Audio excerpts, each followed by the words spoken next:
Picture this: a tomato plant sitting in a raised bed somewhere in an ordinary backyard. The lower leaves have gone yellow and crispy at the edges. The stems look thin. The fruit is small, cracked down the sides, or rotting at the bottom. The soil around the base has pulled away from the roots, pale and powdery, hard as sun-baked clay. Water poured in runs straight out the drainage holes without slowing down. The dirt actually repels it like wax.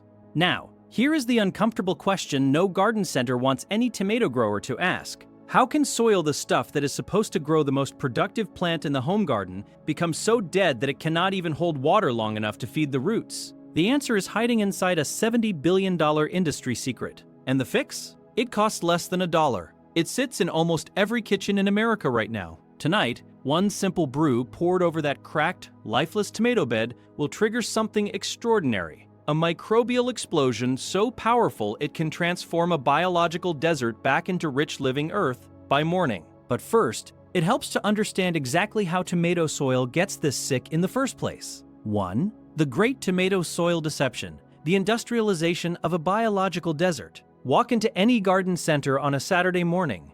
The shelves are stacked with brightly colored bags, premium tomato mix. Professionally formulated, the packaging promises bumper harvests. But what is actually inside tells a very different story. To meet agricultural safety regulations and produce a uniform weed-free product, commercial soil manufacturers subject their mixes to extreme processing. Researchers at Colorado State University have documented that eliminating heat-resistant viruses and weed seeds require sustained temperatures between 180 and 212 degrees Fahrenheit. That process does exactly what it is designed to do. Every pathogen dies, every weed seed is neutralized.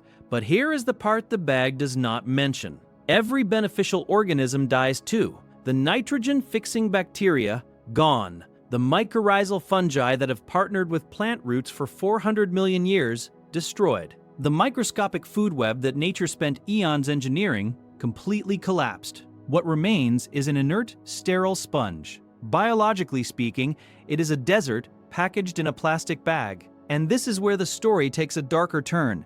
In nature, tomatoes never feed themselves alone. Their roots release sugars to nourish an underground army of microbes, and those microbes return the favor, mining the soil for calcium, phosphorus, zinc, and iron, then delivering them directly to the plant. But in sterilized potting mix, the tomato has no partners. It is stranded.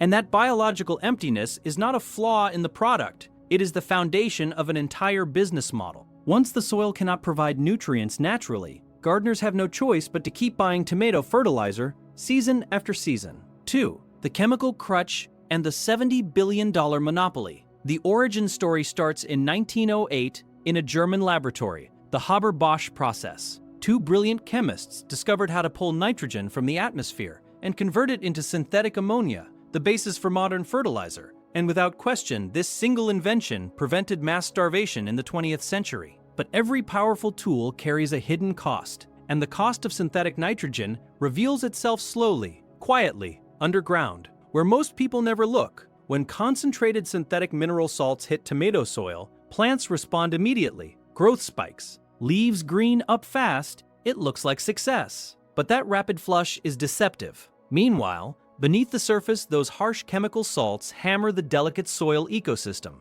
The bacterial colonies that produce the natural glue, keeping earth soft and crumbly, cannot survive the chemical assault. They die off. Soil structure collapses. The ground becomes compacted, airless, and hydrophobic. It starts repelling water instead of absorbing it. Today, the global synthetic fertilizer market generates over $70 billion annually.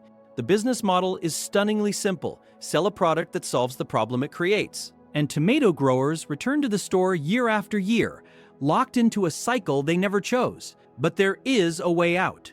3. The lost intestines of the tomato bed. Charles Darwin spent the final decades of his life not studying finches, but earthworms. In 1881, he published his findings. Earthworm castings contain 5 times more nitrogen and 7 times more phosphorus than surrounding soil. He called them the intestines of the earth. Wherever earthworms thrive, tomatoes thrive. But in sterilized, chemically treated tomato beds, there is nothing for them to eat. The acidic conditions created by synthetic fertilizers push the pH down to levels that literally burn their skin.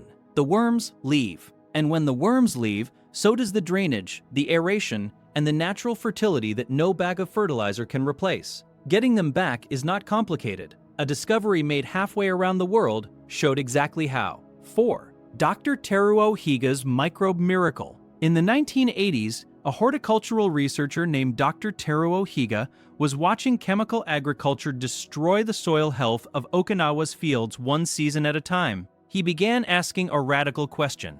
What if instead of feeding the plant directly, the focus shifted to feeding the microscopic organisms that make soil alive? He began isolating naturally occurring beneficial microorganisms, many collected from something as ordinary as the surface of unwashed rice grains, and combining them into carefully balanced consortiums. He called the concept effective microorganisms, or EM. At the center of his microbial teams sat one particular superstar, Lactobacillus, commonly known as lactic acid bacteria. That name might sound clinical, but there is nothing exotic about it. Lactobacillus is the exact same friendly bacteria behind every spoonful of yogurt, every bite of sourdough, every forkful of kimchi. When these lactic acid bacteria are introduced into depleted tomato soil, they function as a powerful probiotic for the earth. They suppress disease-causing pathogens by outcompeting them. They break down trapped organic matter into dark, rich humus.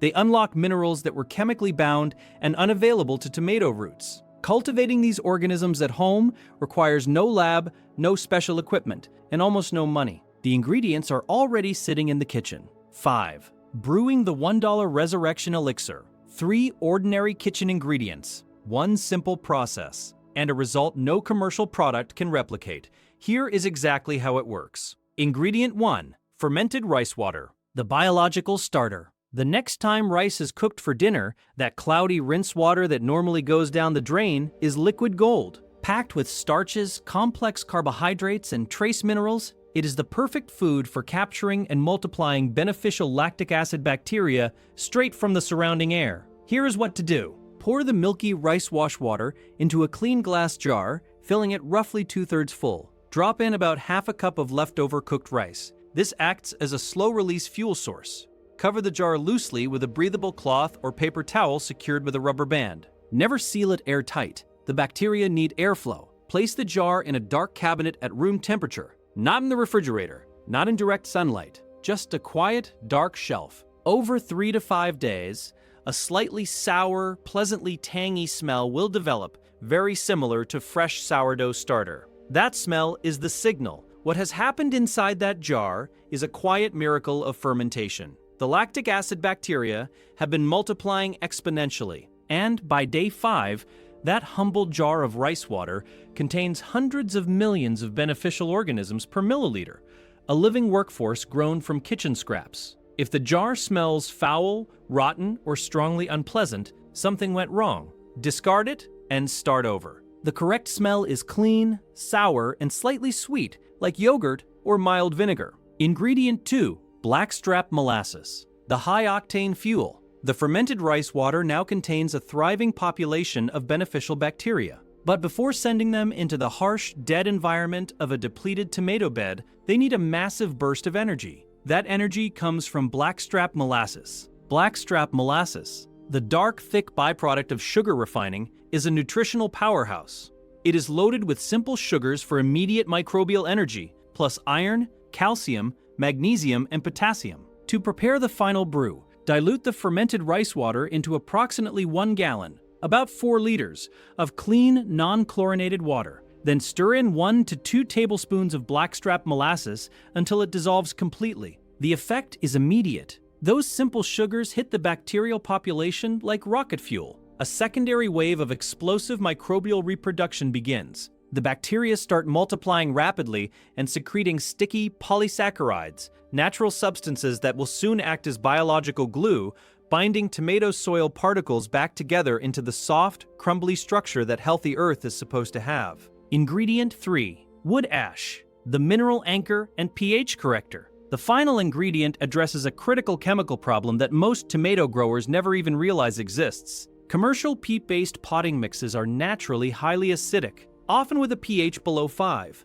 At that acidity level, essential nutrients like calcium and phosphorus become chemically locked up, unavailable to tomato roots no matter how much fertilizer is added. And that low pH is one of the main reasons earthworms avoid tomato beds. It burns their sensitive skin. Plain, untreated wood ash from a fireplace or fire pit is a natural alkaline material, rich in potassium carbonate, silica, and trace minerals. It is an excellent pH corrector. However, and this is important, raw wood ash applied directly to tomato roots can be caustic and damaging. It is too harsh in its unprocessed form. This is where the chemistry of the brew becomes elegant. Adding roughly 1/4 cup of clean wood ash to the molasses and rice water mixture creates a controlled reaction. The organic acids produced by the lactic acid bacteria neutralize the harsh alkalinity of the raw ash, converting those caustic minerals into soft, bioavailable, plant-friendly nutrients. The ash simultaneously raises the pH of the acidic brew to a range that earthworms and tomato roots prefer. Use only ash from clean, untreated wood, no charcoal briquettes, no painted or pressure-treated lumber, no fireplace logs with chemical starters, just plain hardwood ash. Stir it in, let it react for 10 to 15 minutes. The brew is now complete. A bubbling, earthy-smelling living tonic containing billions of beneficial organisms, readily available minerals, and the biological building blocks to rebuild dead tomato soil from the inside out. 6. The 12-hour overnight miracle. Engineering the resurrection. Evening is the ideal time to apply this brew to a tomato bed. The sun is down, evaporation drops, and the cooler temperatures give the microbes their best chance to establish before the heat of the next day. Pour the diluted brew slowly and generously over the surface of tired, compacted tomato soil. Potted tomatoes, raised beds, neglected in-ground patches. The goal is thorough saturation. The soil should be visibly wet all the way through. Then walk away and let the night shift begin. Here is what happens in the dark while no one is watching. Sterile, compacted tomato soil is hydrophobic. Its surfaces repel water, which is why water poured over a neglected raised bed just runs off the sides. But the microbial surfactants in this brew break that surface tension. The liquid penetrates into microscopic pores that have been sealed shut for months or even years. Over the next 12 to 18 hours, billions of bacteria enter their colonization phase. They spread across soil particles, attach to root surfaces, and begin forming biofilms, thin, living coatings that transform dead mineral surfaces into biological real estate.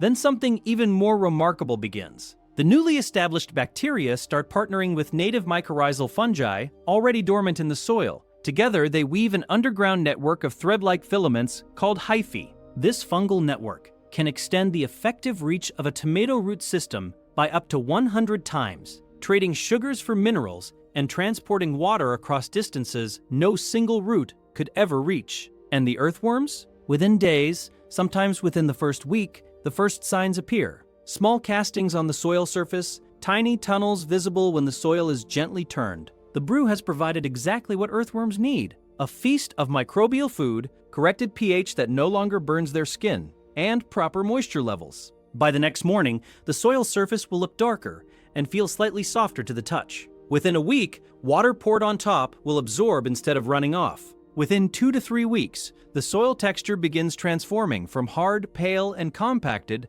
to dark, crumbly, and spongy. The kind of soil that smells rich and alive when a handful is squeezed. That smell, the deep, sweet, earthy fragrance after a warm rain, has a scientific name. It is called petrichor. That cracked, pale, water-repelling tomato bed did not need to be dug out. It just needed its biology back. And now it has it. So, here is what it comes down to: a jar of rice water, a spoonful of molasses, a pinch of wood ash. 3 things that cost almost nothing combined into a brew that does what no bag of synthetic tomato fertilizer has ever done. It brings soil back to life. Tonight, save the rice water. Find the molasses in the back of the pantry. Scoop a handful of ash from the fireplace. Brew it. Pour it over the most tired corner of the tomato bed. And tomorrow morning, go outside and touch that soil. It will feel different. It will smell different. And given a few weeks, it will grow differently. Because for the first time in possibly years, that soil will not just be holding a tomato plant. It will be feeding one. The earthworms will come back. The roots will reach deeper. And that tomato, the one that has not tasted right in years, might just remind someone of the one their grandmother used to grow. Until next time, keep your hands in the dirt and your heart close to the earth. Happy gardening.